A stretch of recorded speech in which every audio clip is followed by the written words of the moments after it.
So what is it that we are lacking? Are we lacking courage? We lacking wisdom? We're lacking perspective? Both. That's all of that is correct. We are lacking that. We are in the age of feelings. I went to Jewish religious school from the age of 5. Half the day was in Hebrew, religious subjects, and half the day in English, secular subjects. I was immersed in this stuff, and I realized, I wrote it later on in life, a kid who goes to a Christian school, a kid who goes to a Jewish school, I mean traditional ones in each case, we learn that the greatest battle in life is with ourselves. Mm-hmm. In secular schools, you think the biggest battle in your life is with America. Mm. It's all the difference in the world. It is, I think, one of the most surprising turns to me in America, in my lifetime at least, was the bailout of the banks. Because it was an endorsement that you can get too big to fail, and it's our job. Those guys didn't learn any lessons from it. We're repeating the same thing. We rewarded irresponsibility. Exactly right.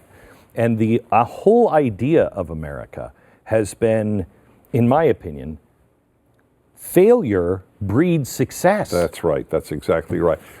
When my kids played Little League ball, I remember vividly, and some people will think I'm an awful parent. I was torn, and I would remain so today. I was torn on whether I wanted them to win the game or not. Mm-hmm.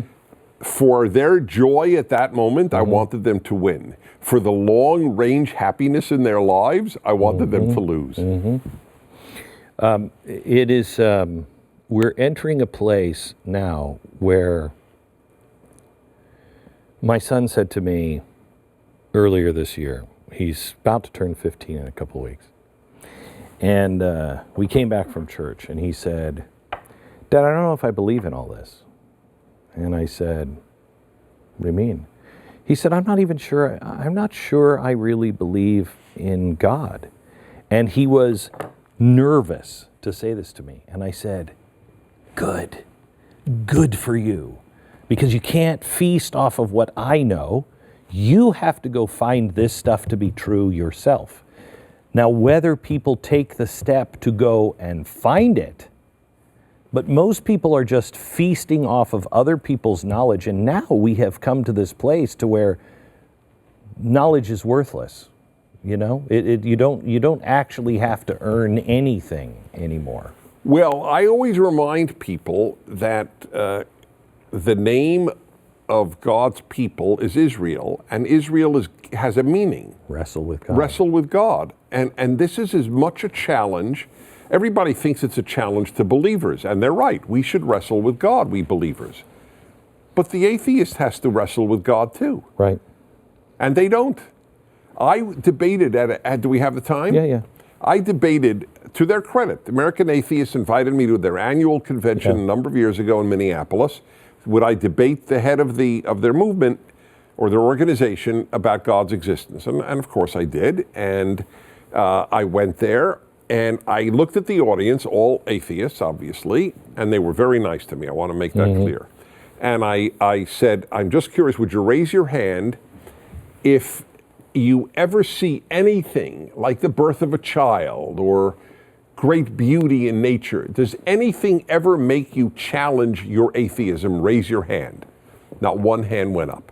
And I said to them, you know, it's interesting. You folks pride yourself in questioning. But if I were to ask a religious audience, raise your hand if you ever doubt faith, every hand would go up. We wrestle, you don't. Yeah. I will tell you, though, that I have met with atheists. I've had two of them just on my show just recently.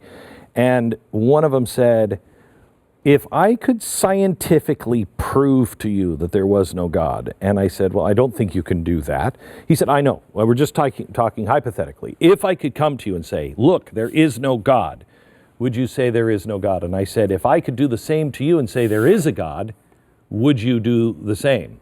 We both know it can't be done, but if it could be, right, the answer on both sides should be yes, I would reevaluate Right. what I believe. Otherwise, Right. you're just, Right. you have nothing to talk about. Can I ask you this? We've got 2 minutes.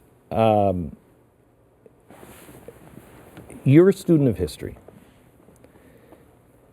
Do we make it? I wish you wouldn't have asked.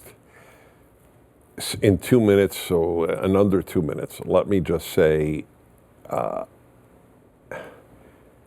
as a Jew, I know the fragility of civilization. The most advanced country in Europe went from Beethoven and Mozart to gas chambers. It doesn't take long. I'm not predicting gas chambers for America. I'm not an idiot. But either every generation appreciates what we have founded, or it will die. Like liberty, like the American Trinity. In God we trust, e pluribus unum, liberty. It's on every coin. I didn't make that up. I just gave it a name, the American Trinity. If we lose that for a generation, can we get it back a generation later? I don't know, and I'll tell you why, among other reasons. People don't yearn to be free. People yearn to be taken care of.